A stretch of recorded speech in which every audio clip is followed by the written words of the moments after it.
melakukan monitoring terkait bagaimana Impres nomor 2 2021 terkait dengan pelaksanaan jaminan sosial ketenagakerjaan. Yang turunan di dalamnya itu kebetulan Kejaksaan Tinggi itu sebagai ketua forum kepatuhan, dan salah satu pertemuan yang saya tangkap ini adalah momentum yang cukup bagus agar para bupati wali kota mengambil langkah-langkah untuk bagaimana mendaftarkan ASN-nya atau non ASN-nya supaya tercover dengan jaminan ketenagakerjaan.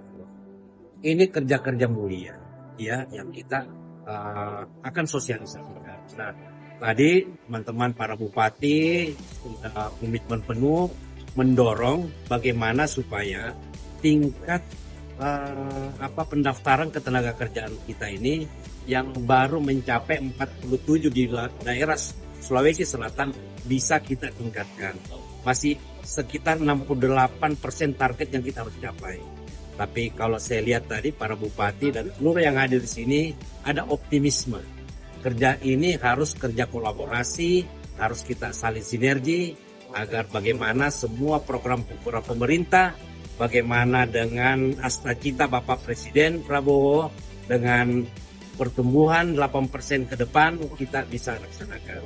Inilah salah satu kerja-kerja besar dari sisi bagaimana jaminan sosial ketenagakerjaan kita support.